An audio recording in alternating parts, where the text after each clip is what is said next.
Kuwait international ఎయిర్పోర్టుపై Iran దాడి, పేలిపోయిన oil ట్యాంకులు, యుద్ధానికి బ్రేక్ పడింది. అమెరికా డిమాండ్లు పెట్టింది.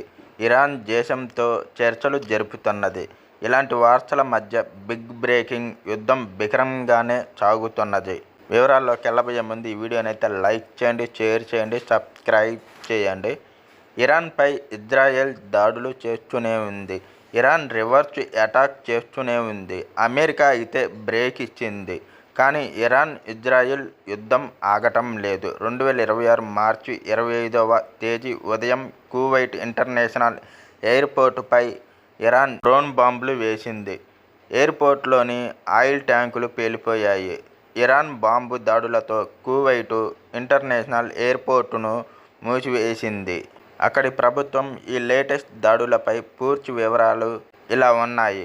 అమెరికా ఇజ్రాయెల్ దాడులకు ఇరాన్ ప్రతీకార దాడులు కొనసాగిస్తూనే ఉంది. అమెరికా మిత్ర దేశాలైన గల్ఫ్ కంట్రీస్పై విరుచుకుపడుతోంది.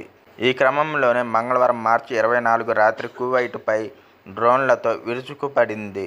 ఇరాన్ కువైట్ ఎయిర్పోర్టే లక్ష్యంగా ఇరాన్ డ్రోన్లతో దాడులకు పాల్పడింది.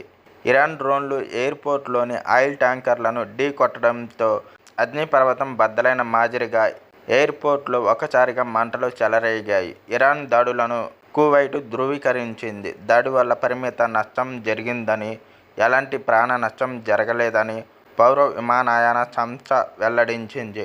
శత్రు క్షిపణి డ్రోన్ దాడులను తమ దేశ ఎయిర్పోర్టు ఎదుర్కొంటుందని కువైట్ ప్రభుత్వం తెలిపింది.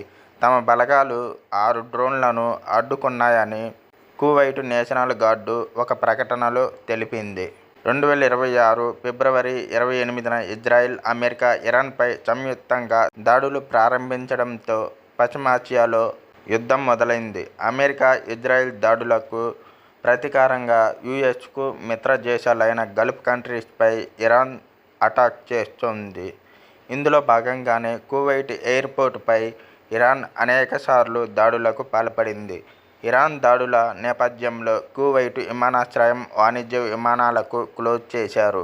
2026 మార్చి 14న కూడా కువైట్ ఎయిర్పోర్టుపై దాడి చేసి కమ్యూనికేషన్ సిస్టమ్ను దెబ్బతీసింది.